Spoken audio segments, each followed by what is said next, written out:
Quebec legislature has passed a bill which makes Quebec essentially a separate country.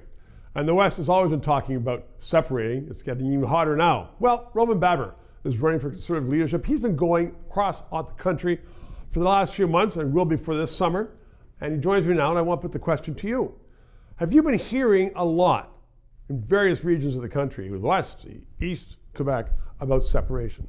I have. It's a material concern. And I'd say that we've got to take it seriously. And there are how do we do that? We don't have one federal leader now who is saying, Quebec, you can't sort of hive yourself off to a sovereign nation. I think that I would propose to unite our country behind economic opportunity, which I propose to unleash through the exploration and development of our natural resources. I think that so much of our regional divides stem from the fact that we have different opportunity around the country. The fact that we have one part of the country potentially subsidizing another part of the country, it's not good for regional divides. I think that we need to unleash Canada's economic potential by making us into a natural resources superpower that will encourage everyone to stay within the Confederation. So that would help certainly the West, because the Trudeau policies have been starving the West and there's a lot of economic hardship. And it'll help Newfoundland too.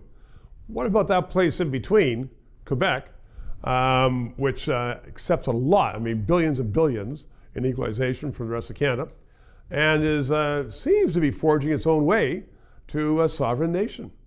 You can't, next year there will be no F1 race in Quebec because no one will be speaking French. They won't be allowed in. I think that there are a lot of Quebecers that are looking to Canada to defend them against Bill 96, against Bill 21, against Quebec's unwillingness to respect basic language and, frankly, and that's the Quebec's government's human rights. Right. We know of Bill 96. Should the federal government take a role in that? If I were to lead the federal government, I will use every means possible to defend all Canadians, and that includes all Quebecers. Can you imagine how inconceivable it is that a doctor's office can be searched simply because they spoke to a patient in another language or in the English language? Imagine delivering a difficult diagnosis to a patient. Well, I know, but no one federally, you're the first federal politician I've heard say anything about it. You know, nobody in Ottawa has said anything about it. And it's law. Look, I'm often the first politician to say a lot of things about everything. But I think that, you know, I like to say you live by democracy, you die by democracy. And if we're going to stand up for the rights of all Canadians, that includes the rights of all Quebecers. I actually think that that may be a prescription for the Conservative Party to win a lot more votes in Quebec. Because there are a lot of communities in Quebec that are counting on us to defend them against overreach by the government of Quebec. Can you imagine Bill 21? If you're a Sikh police officer who wears a turban, that means that you can no longer police the streets of Montreal.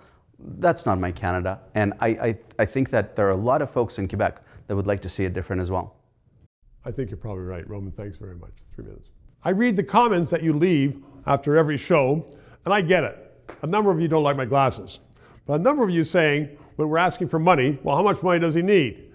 I do not get a penny for doing this show. I do this show because I believe there has to be an outlet for discussion, analysis, news, Trudeau's $700,000 kitchen, and I wouldn't be there in the mainstream news.